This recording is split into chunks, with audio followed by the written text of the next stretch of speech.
It's Wednesday, my dudes, and that means it's Warhammer Wednesday. Over the weekend, I was lucky enough to play in a GT, which was a 5-round, 2-day Warhammer tournament. I took Ghaz and the boys, as you would say. I took Orks, Goths, to an extent. I mean, there's no choice around what sub-faction you are with the Orks, as well as Index, and bright yellow Orks.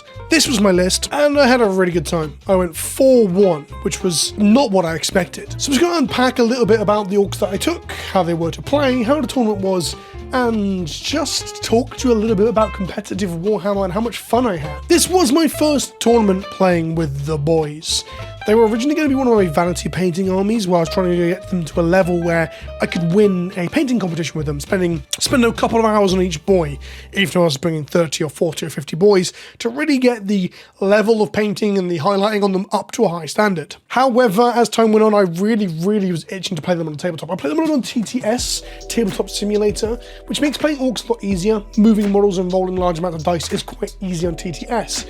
I had played a couple of reps of physical Orks, but I don't think I was really ready for a tournament. And that's what I'm going to excuse my poorer results in the first 2 rounds of the tournament too, was getting into the rhythm of playing with 98 models, some of which would roll 30 dice to do a minimal amount of work. My list is Ghaz Gulthraker, Mozrog Skragbad, a kit-bashed version of him, 10 Beastnagger boys, 2 squads of 10 boys, 2 squads of Ork knobs, 1 squad kit bashed from Blood Bowl knobs, 4 trucks, all of various kit bashes, 2 squads of Storm boys, 2 squads of Goblins or Gretchen, 2 squads of Squidhog boys, 1 squad of Warbikers, a Nob and Smasher Squid to lead one of those Squidhog boys, and a Pain Boss and 2 War Bosses, both being models singing at the top of their lungs through microphones that I have, because I don't have any War Boss models. The War Boss models were proxies to an extent, but I mean, they are just men singing on microphones. It's very clear they're not other Orks. And the other non-WYSIWYG thing I did was that all of my knobs have power claws, but a couple of them have bigger weapons that aren't claws. I told my opponents clearly at the beginning, all knobs, both full squads and all sergeants and all squads, have power claws. And I kept reminding them of that as well before they charged me or I charged them. I know that WYSIWYG is a thing that people get really bothered about for some tournaments. My local store, the Partisan Games where I played, are quite relaxed about this as long as you're doing it in a way that is clear and not confusing for your opponent. Also, elephant in the room, yeah, 2 of the trucks are like bare minimum colours, a bit of purple, yellow and metal, or blue, yellow and metal on the other one, and then my Squiggle boys are bare minimum colours too, metal, orange and yellow on one, blue, yellow and metal on the other. In essence, I don't like playing with armies that aren't fully painted. I was trying to finish them the night before, but my baby didn't get enough sleep. She had a bit of a sleep regression and woke up both nights, the night before, the first day and the second day, so I just got very little painting done when I wanted to finish up my army. I know painting the day before is not what I should do, but everybody does it, right? I had also been travelling to Berlin for Magic content and been away for a week's holiday with my wife, where if I took models to paint with her on my holiday, she would have been fucking livid. And rightfully so. I should spend some time not painting or making videos, right? So there is a bit of minimum painting standards on display in this army, which is sad really, because I think some of these are painted up to a really high standard, at least from my personal standard. I will get these to a much higher standard eventually, and then get to play them on the tabletop looking good and sexy. I found myself using up a lot of the clock in the first 2 rounds before I really got into the rhythm of what was good and what wasn't. I soon realised that I just couldn't roll random Ork shots into random shit sometimes. The problems with Orks is not just moving all the models. There are 98 models in the army, but it's more so that you need to roll a lot of dice sometimes. So a squad of Ork boys, for example, outside of the sergeant who has a power claw, the other 9 of them roll like something like 28 dice, 3 dice each, 4 in the war, and then you basically roll all those dice to kill on average 1.7 Space Marine profiles, 1.7 2-wound models with a 3-up save and 4 strength, or toughness, sorry. It's just a lot of work for minimal gains, but you have to go through the motions to do it. In my final round against a very lovely opponent, but they were also new to tournaments in general and were playing, I don't want to say playing slow, but their games were going to the end of time when I was chatting to people at the event, as were mine.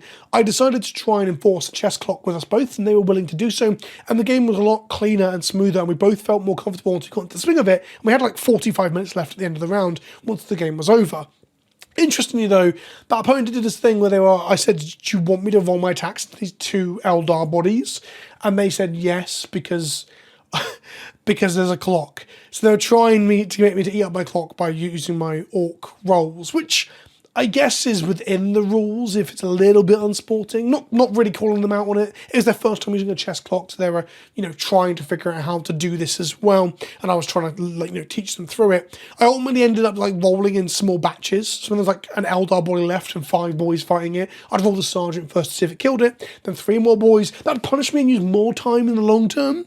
But if it went well in the first bit with the first couple of boys, I wouldn't have to roll the rest of the squad, collect up 28 more die to roll. It just, and with exploding 6s as well, resolving orc attacks with our little kids our little boys is tough. However, things like Mozrog or Ghaz or the Knob on Smasher Squig are huge, powerful hammers that don't roll that many dice, but will absolutely ruin and wrecking ball through the things you target them at if you target them at the right things. Both the Knob on Smasher Squig and Mozrog are part of the Beast Snagger line, so are really good into vehicles and monsters, and thus they're good in charging Angron. They're good in charging vehicles. I'll talk anecdotally about some of that stuff in a moment. So my scores were 77 in the first round against Blood Angels, 60 and a loss against Dark Angels, 92 points and a win against Chaos Space Marines, 98 points and a win against World Eaters, and a 100-point win against Eldar. Weirdly, going into the event, I was going to play Custodies, just because I know there's a lot of Space Marine and Chaos Space Marine players locally, and I was chatting to a few friends that were going, and they were all saying they were on those, and I was like, well, if people are playing 3+ armor and Whirlwinds, I don't know if I want to play Orks. So I had initially submitted Custodies, but at the last minute switched to Orks because I thought, fuck it, don't play the thing that you think is okay into the meta. Play the thing that I think I'm going to have the most fun playing for the first time. I put a ton of Custodies to reasonable success as well, and the book has been good. The book isn't good right now. The index is kind of meh. But either way, I just wanted to play something different and something new. I played a couple of rounds, maybe half a dozen rounds with Orks over the last 6 months on TTS. Not enough. After one tournament, I already feel way more well-versed in understanding what I'm doing wrong or right in terms of movement. And for those of you wondering, Orks are a movement army. Putting your bodies out to body block your opponent and taking on multiple objectives and arranging in a way that makes your opponent unable to clear you off those objectives or clear your first objectives in an efficient way is half the battle with Orks. The war bikes, for example, these things aren't very killy. They're just really, really fast and have a good footprint. They're not very durable either. So they predominantly would advance up the ball because they auto advance up to 18 inches, and then they would just get in the way of an enemy rhino or an enemy monster, for example, or just advance and do an action like cleanse on an objective. Orks are, although they love a crump, mainly a movement and mission-based army with a few hammers, like I said, like Mozrog Scragband and Ghazghkull Thraka. Stormboys, again, don't do any damage, or if you roll a squad of 5, you kill on average 1 singular Marine, or I think it's on average 0.8 Marines, the exact math I haven't got in front of me, but it's not a lot. So what Stormboys do is they drop out of Deep Strike, and they do an objective in a corner, or on an objective. They do a mission action. They are there to score points. Ironically, and a lot of people aren't going to like the sound of this, but Orks are actually better at playing the mission than they are at fighting. There are much better fightier armies out there. Sometimes you will lose all your models and still score higher than your opponent. My one loss, for example, against Dark Angels, the 60 point here, I don't think I was aggressive enough. I was trying to not get all my stuff shot by their heavy shooting. I should have thrown absolutely everything at my opponent in order to get massively ahead on points. That was the only round we didn't finish. We went to time, and I do think I used up more of the clock than my opponent, and they didn't want to talk out either, which bugged me a little bit because I do believe that player. I'm not going to name them and shame them here, but I'm friendly with them. I like them a lot, but I do think they would talk out some games, but they didn't want to do this one because they were ahead on points and they knew in the next turn I was going to get ahead because I'd finally committed to getting all up in their face with my Orks.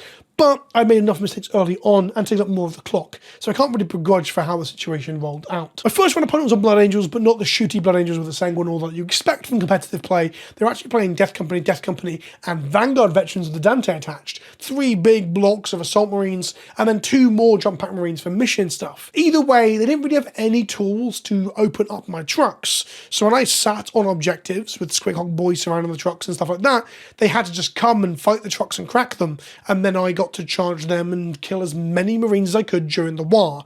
And luckily for me, the dice went in my favour. I think there was a situation where if I'd rolled a little bit poorer and their saves were a little bit better, they would have lost less Marines and the game would not have gone my way as much as it did. That was actually our closest match. It came down to the final turn, where if they could, I think it was kill a character or a vehicle, they would have scored a couple more points and they would have beaten me. Chaos Space Marines was my third round, and they just did not have the trading tools. They commit absolutely everything into Ghazghkull Thraka, the true destruction Carnifex that he is, and then after they killed him, I just wiped up everything everything else with the rest of my Orc army. Ghaz was really good in that match, but was terrible elsewhere. I actually think Ghaz is not good. I love him. He's a lot of fun to play and see your opponent be scared of, but ultimately, he's probably less killy than Mozrog. He's far less tanky than Mozrog, and you pay about 110 points more than Mozrog. Mozrog is a big tank hammer. He's hard to kill, and he kills vehicles and monsters really well. Meanwhile, Ghaz has a force multiplying element of this aura of lethal hits and stuff, and he has dev runes and +1 to hit and +1 to wound, all this crap.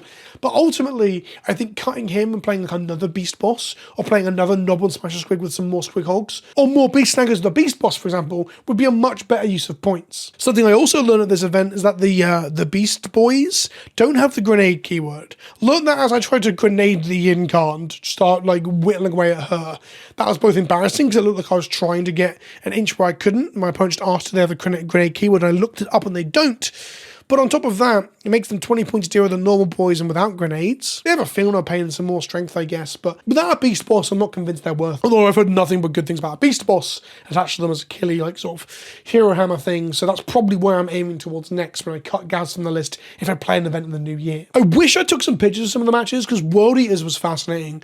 I got first turn on like 3 out of my 5 games. On the World Eaters one, I just drove up a middle line across the middle of the map, like completely across the middle, with trucks, Warbikers, Squig Hogs, and Gretchen, and Storm Boys at one point as well, like a wall of Orc, to try and encourage my opponent to have to charge me in some capacity before I call my war, and kill some Storm Boys, some bikes, and some trucks. And then all my knobs fall out, and then all my knobs fall out, and then all my knobs fall out, my Squig Hog Boys, and my Mozrog, and my Ghaz then just charge and decimate them, and it worked. However, there was an element of like high roll, low roll again, where they had fight on death on a 4-up, and they had a fight first in one area too. So on the war turn where I charged them with like my entire army and it became a true wall of red on one side and yellow and green on the other, I lost a lot of stuff in the upper corner, and if it continued going that way as we went down the battle, resolving all the fights, I would have probably lost the game. But on the upside, where it mattered, my opponent didn't roll to fight on death, and Ghaz survived, and Mozrog survived the fight on death anyway, because he's such a double-R bastard. My last round was into the menace that is Eldari.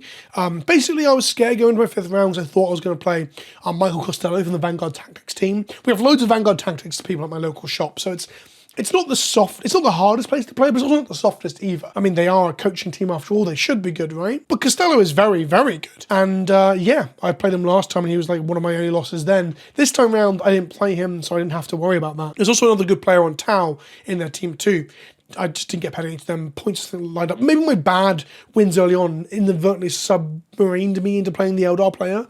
But either way, I felt quite confident against Eldar. He looked at my army and even said he doesn't think he has enough to even remotely clear the sheer number of models I got. I had like, I think twice the number of models that he had. So I was really like a rolling wah of too much stuff, which is really cool and flavorful. He was a metalist in a sense. He had Night Spinner's Avatar and the Incarn, but the one like meta change he had, because he didn't own any, was no Wraithguard. I've spoken to an Eldar player on my Discord who I respect the opinion of, and he believes that Wraithguard are one of the best things for the Eldar matchup versus the Orks, because Orks just don't deal with them in any reasonable way. Like, we just can't kill them. I don't know if that makes the matchup really unwinnable for Orks, but this felt really good. I just scored really, really highly, and my Eldar player, his inexperience at tournaments and playing comp events did show a little bit, in the sense that he kept his avatar back. He was scared of his avatar getting charged by Mozrog or Ghaz or some knobs. And in the end, although he slowed Ghaz to an extent that he just didn't do anything the entire game, he just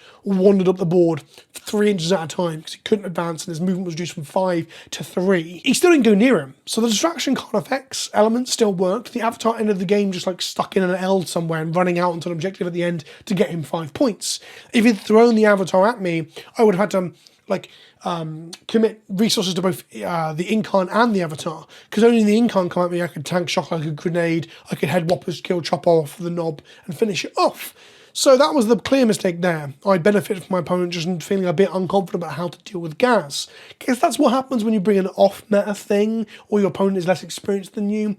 It benefited me hugely. So I dodged one of the best players in the room. I got a player on a matchup that I felt confident into anyway before we began, and they were less experienced with the matchup.